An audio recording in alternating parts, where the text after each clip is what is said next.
ಪ್ರಿಯ ನಿರೀಕ್ಷಕರೇ ನಮಸ್ಕಾರ. ಬೀರ್ಬಲ್ನ ವಿಶೇಷ ಕಾರ್ಯಕ್ರಮಕ್ಕೆ ಆತ್ಮೀಯವಾದ ಸ್ವಾಗತ. ವೀಕ್ಷಕರೇ, ಜಗದೀಪ್ ಧನ್ಕರ್ ಅವರು ರಾಜೀನಾಮೆಯನ್ನು ಕೊಟ್ಟು 40 ದಿನಗಳಿಗಿಂತ ಜಾಸ್ತಿನೇ ಆಯಿತು. ವಿರೋಧ ಪಕ್ಷ ಹಾಗೂ ಈ ದೇಶದ ಮೀಡಿಯಾಗಳು ದಿನ ಬೆಳಗಾದರೆ ಸಾಕು ಧನ್ಕರ್ ಅವರನ್ನು ಹುಡುಕ್ತಾ ಇದ್ರು. ಎಲ್ಲಿದ್ದಾರೆ ಧನ್ಕರ್ರು, ನಾಪತ್ತೆಯಾಗಿದ್ದಾರಾ, ಏನು ಕತೆ ಅಂತ. ಧನ್ಕರ್ ಮಿಸ್ಸಿಂಗ್ ಆಗಿದ್ದಾರೆ. ಅವರು ಹೌಸ್ ಅರೆಸ್ಟ್ ಅಂದರೆ ಗೃಹ ಬಂಧನದಲ್ಲಿದ್ದಾರೆ ಅಂತಲೂ ಬೊಬ್ಬೆ ಹಾಕಿದ್ರು. ಸುಪ್ರೀಂ ಕೋರ್ಟ್ನ ಫೇಮಸ್ ಲಾಯರ್ ಕಪಿಲ್ ಸಿಬಲ್ ಇವರಂತೂ ಒಂದು ಹೆಜ್ಜೆ ಮುಂದೆ ಹೋಗ್ಬಿಟ್ಟಿದ್ರು. ನಾಪತ್ತೆಯಾಗಿದ್ದಾರಾ, ಏನು ಕತೆ ಅಂತ. ಸುಪ್ರೀಂ ಕೋರ್ಟ್ನಲ್ಲಿ ಹೇಬಿಯಸ್ ಕಾರ್ಪಸ್ ಅನ್ನು ಸಲ್ಲಿಸಬೇಕಾ ಅಂತಲೂ ಕೇಳಿದ್ರು. ಅಷ್ಟಕ್ಕೂ ಇಂತಹದ್ದೊಂದು ನರೇಟಿವ್ ಅನ್ನ ಯಾಕೆ ಮಾಡಲಾಯಿತು? ಇವರ ಉದ್ದೇಶ ತುಂಬ ಸಿಂಪಲ್ಲು. ಜಾಟ್ ಸಮುದಾಯದ ಮುಖಂಡರನ್ನ ಒಗ್ಗೂಡಿಸೋದು, ಅವರ ತಲೆಗೆ ಒಂದು ವಿಷಯವನ್ನು ತುಂಬೋದು.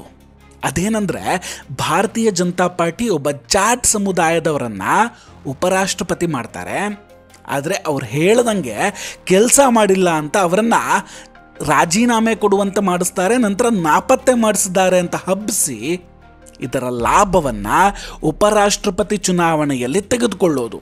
ಇದು ವಿರೋಧ ಪಕ್ಷದ ಪ್ಲಾನ್ ಆಗಿತ್ತು. ಈಗ ಈ ಪೂರ್ತಿ ಪ್ಲಾನನ್ನು ಸ್ವತಃ ಧನ್ಕರ್ ಅವರೇ ಹಾಳು ಮಾಡಿಬಿಟ್ಟಿದ್ದಾರೆ. ಅದು ಹೇಗೆ ಅಂದರೆ, ಧನ್ಕರ್ ಅವರು ರಾಜಸ್ಥಾನದ ವಿಧಾನಸಭೆಗೆ ಹೋಗಿ ತಮ್ಮ ಶಾಸಕರ ಪಿಂಚಣಿಯನ್ನು ಪುನರಾರಂಭಿಸಿ ಅಂತ ಕೇಳ್ಕೊಂಡಿದ್ದಾರೆ. ಈಗ ರಾಜಸ್ಥಾನದ ವಿಧಾನಸಭೆಗೆ ಒಂದು ಲೆಟರನ್ನು ಕೂಡ ಬರೆದಿದ್ದಾರೆ. ಎಷ್ಟೋ ಜನರಿಗೆ ನಮ್ಮಲ್ಲಿ ಗೊತ್ತಿಲ್ಲ, ಜಗದೀಪ್ ಧನ್ಕರ್ ಅವರು ಬೇಸಿಕಲಿ ಕಾಂಗ್ರೆಸ್ ಶಾಸಕರಾಗಿದ್ದವರು. ಅವರು ಶಾಸಕರಾಗಿ ನಿವೃತ್ತಿ ಹೊಂದಿದಾಗ ರಾಜಸ್ಥಾನದ ವಿಧಾನಸಭೆಯಿಂದ ಪಿಂಚಣಿ ಹಣ ಬರ್ತಾ ಇತ್ತು. ಆದರೆ ನಂತರ ಅವರು ಯಾವಾಗ ರಾಜ್ಯಪಾಲ ಮತ್ತು ಉಪರಾಷ್ಟ್ರಪತಿಯ ಹುದ್ದೆಯನ್ನು ಅಲಂಕರಿಸ್ತಾರೋ ಅದಾದ ನಂತರ ಆ ಪಿಂಚಣಿ ಹಣವನ್ನು ನಿಲ್ಲಿಸಲಾಗುತ್ತೆ. ಈಗ ಅದೇ ಪೆನ್ಷನ್ನನ್ನು ಮತ್ತೆ ಕೊಡಿ ಅಂತ ಧನ್ಕರ್ ಅವರು ಬೇಡಿಕೆಯನ್ನು ಇಟ್ಟಿದ್ದಾರೆ. ಈಗ ಇದರ ಮೇಲೆ ತುಂಬ ಚರ್ಚೆಗಳು ಶುರುವಾಗಿದೆ. ಧನ್ಕರ್ ಅವರಿಗೆ ಈಗ ಪೆನ್ಷನ್ ಕೊಡಬೇಕಾ ಬೇಡವಾ ಅನ್ನೋದು.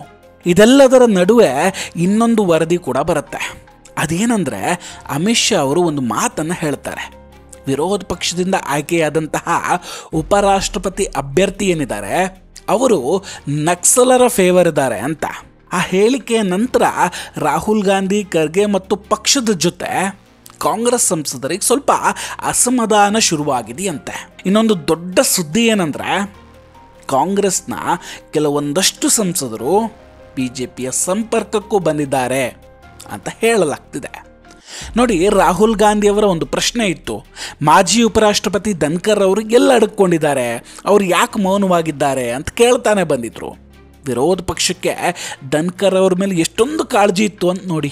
ದುರಾದೃಷ್ಟ ಅಂದರೆ, ಇದೇ ವಿರೋಧ ಪಕ್ಷವೇ ಮೊದಲು ಸದನದಲ್ಲಿ ಧನ್ಕರ್ ಅವರ ಮೇಲೆ ಅವಿಶ್ವಾಸ ನಿರ್ಣಯವನ್ನು ಜಾರಿ ಮಾಡಿದ್ರು. ಈಗ ಧನ್ಕರ್ ಅವರು ಮತ್ತೆ ಪ್ರತ್ಯಕ್ಷರಾಗಿದ್ದಾರಲ್ವಾ, ಅವರನ್ನು ಮೀಟ್ ಮಾಡೋದಕ್ಕೆ ಈಗ ರಾಹುಲ್ ಗಾಂಧಿ ಅವರು ಹೋಗ್ತಾರಾ?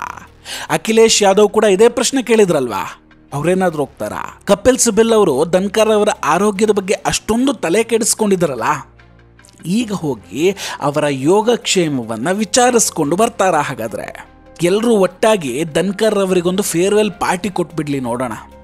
ಅದಾಗೋದಿಲ್ಲ. ಈಗ ಧನ್ಕರ್ ಅವರಿಗೆ 3 ಪಿಂಚಣಿ ಸಿಗುತ್ತೆ. ಅದು ಭಾರತದ ಸಂವಿಧಾನದ ಪ್ರಕಾರವೇ. ಸೊ ಇದಕ್ಕೆ ಯಾವುದೇ ರೀತಿಯ ವಿರೋಧ ಇಲ್ಲ. ಆದರೆ ಒಂದು ವಿಷಯದ ಬಗ್ಗೆ ಮಾತ್ರ ಚರ್ಚಿಸಲಾಗ್ತಿದೆ. ಸಾಮಾನ್ಯವಾಗಿ ಒಬ್ಬ ವ್ಯಕ್ತಿಗೆ ಒಂದೇ ಪೆನ್ಷನ್ ಸಿಗುತ್ತೆ, ಬಟ್ ಇಲ್ಲಿ ಇವರಿಗೆ ಹೇಗೆ 3 ಅಂತ.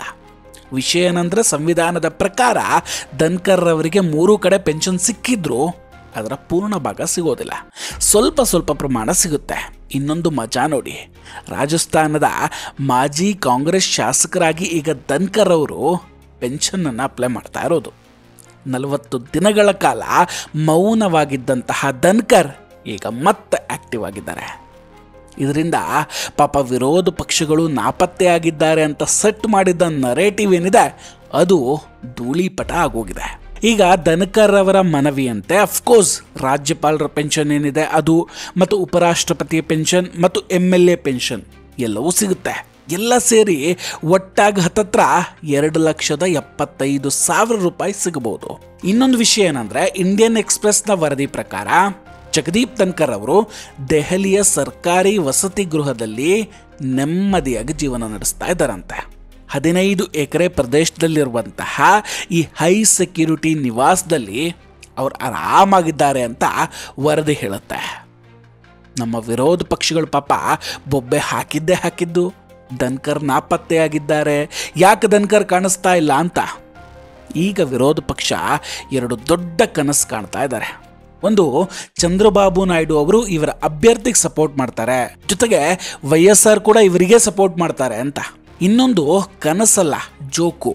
ವಿರೋಧ ಪಕ್ಷದ ಪ್ರಕಾರ ಮೋದಿ ಅವರ ಗ್ರಾಫು ಡೌನ್ ಆಗ್ತಾ ಇದೆಯಂತೆ. ನೋಡಿ, ನಮ್ಮ ದೇಶದಲ್ಲಿ ಇಷ್ಟು ಸಮಯ ಕುಟುಂಬ ರಾಜಕಾರಣ ಇಲ್ಲದೆ ದೇಶದ ಪ್ರಧಾನಿಯಾಗೋದಕ್ಕೆ ಸಾಧ್ಯವೇ ಇಲ್ಲ ಅಂದ್ಕೊಂಡಿದ್ರು. ಅಂದರೆ ಅಪ್ಪ ಪ್ರಧಾನಿ ಆದರೆ ಮಗ ಪ್ರಧಾನಿ, ಇಲ್ಲ ಮುತ್ತಜ್ಜ ಪ್ರಧಾನಿ ಆದರೆ ಮೊಮ್ಮಗ ಪ್ರಧಾನಿ, ಹೀಗೆ ನಡೆದುಕೊಂಡು ಬಂದಿತ್ತು. ಹಾಗೆ ನೋಡಿದ್ರೆ ನರೇಂದ್ರ ಮೋದಿ ಅವರಿಗೆ ಯಾವುದೇ ರೀತಿಯ ಆ ಥರದ ಬ್ಯಾಕ್ಗ್ರೌಂಡ್ ಇಲ್ಲ. ತಂದೆ ಯಾವುದೇ MLA ಕೂಡ ಅಲ್ಲ, ತಾಯಿ ಕೂಡ ಏನೂ ಅಲ್ಲ. ಹೀಗಿರುವಾಗ ಮೋದಿ ಅವರಿಗೆ ಬಹುಮತ ಸಿಗೋದಿಲ್ಲ ಅಂದ್ಕೊಂಡಿದ್ರು. ಆದರೆ ಫಸ್ಟ್ ಟೈಮಲ್ಲೇ ನರೇಂದ್ರ ಮೋದಿಜಿ ಸಂಪೂರ್ಣ ಬಹುಮತದೊಂದಿಗೆ ಪ್ರಧಾನಮಂತ್ರಿ ಆಗ್ತಾರೆ. ಆಗಲೂ ಹೇಳಿದರು ಏನೋ ಲಕ್ನಲ್ಲಾಗಿದ್ರು ಅಂತ. ಆದರೆ ನರೇಂದ್ರ ಮೋದಿ ಮತ್ತೊಮ್ಮೆ 2ನೇ ಬಾರಿ ಕೂಡ ಪೂರ್ಣ ಬಹುಮತದೊಂದಿಗೆ ಪ್ರಧಾನಮಂತ್ರಿ ಆಗ್ತಾರೆ. ಆಗ ಮತ್ತೆ ಶುರು ಮಾಡ್ಕೊಂಡಿದ್ರು ಮೋದಿಜಿ EVM ಅನ್ನು ಹ್ಯಾಕ್ ಮಾಡಿದ್ದಾರೆ ಅಂತ. ಆದರೆ ನರೇಂದ್ರ ಮೋದಿ ಅವರು 3ನೇ ಸಲ ಕೂಡ ಬಹುಮತ ಪಡೆದುಕೊಳ್ತಾರೆ. ಆಗ ಹೇಳ್ತಾರೆ ಪೂರ್ಣ ಬಹುಮತ ಸಿಕ್ಕಿಲ್ಲ ಇವರಿಗೆ, ನಿತೀಶ್ ಕುಮಾರ್ ಹಾಗೂ ಚಂದ್ರಬಾಬು ನಾಯ್ಡು ಕೈ ಕೊಡ್ತಾರೆ ಅಂತ. ಹೀಗೆ ಇವರು ದಿನಕ್ಕೊಂದು ಪ್ರೊಪಗಂಡ ಹಾಗೂ ನರೇಟಿವನ್ನ ಸೆಟ್ ಮಾಡಿಕೊಂಡು ಬರ್ತಾನೆ ಇದ್ದಾರೆ. ಇದೇನು ಹೊಸ್ತಲ್ಲ. ಧನ್ಕರ್ ಅವರು ರಾಜೀನಾಮೆ ಕೊಟ್ಟಾಗಲೂ ಅಷ್ಟೇ ಇದೇ ಮಾಡಿತು. ಜಾಟ್ ಸಮುದಾಯಕ್ಕೆ ಮೋದಿ ಅವರು ಅಥವಾ BJP ಅವಮಾನ ಮಾಡಿದೆ ಅಂತ ನರೇಟಿವ್ ಸೆಟ್ ಮಾಡೋದಕ್ಕೆ ಹೋಗ್ಬಿಟ್ರು. ಪಾಪ ಅದು ವರ್ಕೌಟ್ ಆಗಲೇ ಇಲ್ಲ. ಇವತ್ತು ಧನ್ಕರ್ ಅವರಿಗೆ ಕಾಳಜಿ ತೋರಿಸ್ತಾ ಇರುವಂತಹ ಕಾಂಗ್ರೆಸ್ ಹಿಂದೆ BJPಯನ್ನು ಒಡೆಯೋಕೆ ಎಷ್ಟೆಲ್ಲ ಟ್ರೈ ಮಾಡಿತ್ತು ಅನ್ನೋದನ್ನು ನೆನ್ಪಿಟ್ಕೋಬೇಕು. ಮೋದಿಜಿಯ ಮೇಲೆ BJP ಕಾರ್ಯಕರ್ತರಲ್ಲೇ ದ್ವೇಷ ಹುಟ್ಟಿಸಬೇಕು ಅಂತ ಕುತಂತ್ರ ನಡೆಸ್ತಾರೆ. ಮುರಳಿ ಮನೋಹರ್ ಜೋಶಿ, ಲಾಲ್ ಕೃಷ್ಣ ಅಡ್ವಾಣಿ, ಕೀರ್ತಿ ಆಜಾದ್, ಯಶವಂತ್ ಸಿನ್ಹಾ ಅಂತಹ ನಾಯಕರ ಮೇಲೆ ತುಂಬ ಕನಿಕರ ತೋರಿಸುವಂತಹ ನಾಟಕ ಆಡ್ತಾರೆ. ಅಂದರೆ ಒಂದು ಸಮಯದಲ್ಲಿ ನೀವು ನೋಡುತ್ತೀರ, ಇದೇ ಕಾಂಗ್ರೆಸ್ ಮೋದಿ ಅವರು ಅಡ್ವಾಣಿ ಅಂತಹ ದೊಡ್ಡ ನಾಯಕರನ್ನ ಮೂಲೆ ಗುಂಪು ಮಾಡಿಬಿಟ್ರು ಅಂತಲೂ ಕತೆ ಕಟ್ಟಿದವ್ರು ಇವರು. ಆದರೆ ಆ ಕತೆ ಫ್ಲಾಪ್ ಆಗಿತ್ತು. ಈಗ ಮತ್ತೆ ಧನ್ಕರ್ ಅವರ ವಿಷಯ ತೆಗೆದುಕೊಂಡಿದ್ದಾರೆ. ನೋಡೋಣ, ಈಗ ಧನ್ಕರ್ ಮತ್ತೆ ಪ್ರತ್ಯಕ್ಷರಾಗಿದ್ದಾರಲ್ವಾ, ಏನು ಮಾಡ್ತಾರೆ ಅಂತ ನೋಡೇ ಬಿಡೋಣ. ವೀಕ್ಷಕರೇ, ಇದೆಲ್ಲದರ ಬಗ್ಗೆ ನಿಮ್ಮ ಅಭಿಪ್ರಾಯ ಏನು? ದಯವಿಟ್ಟು ಕಮೆಂಟ್ ಮಾಡಿ ತಿಳಿಸಿ. ನಾವು ಕೊಟ್ಟಂತಹ ಮಾಹಿತಿಗಳು ಇಷ್ಟ ಆಗಿದ್ರೆ ದಯವಿಟ್ಟು ವಿಡಿಯೋವನ್ನು ಲೈಕ್ ಮಾಡಿ ಹಾಗೂ ಶೇರ್ ಮಾಡಿ. ಇನ್ನೂ ಕೂಡ ನಮ್ಮ ಬೀರ್ಬಲ್ ಚಾನಲನ್ನು ಸಬ್ಸ್ಕ್ರೈಬ್ ಮಾಡಿಲ್ಲ ಅಂದರೆ ದಯವಿಟ್ಟು ಸಬ್ಸ್ಕ್ರೈಬ್ ಮಾಡಿ ಹಾಗೂ ಬೆಲ್ ಐಕಾನನ್ನು ಕ್ಲಿಕ್ ಮಾಡಿ. ನಮಸ್ಕಾರ, ಟೇಕ್ ಕೇರ್ ಆ್ಯಂಡ್ ಬಾಯ್ ಬಾಯ್. ಮತ್ತೆ ಭೇಟಿಯಾಗೋಣ. ಜೈ ಹಿಂದ್.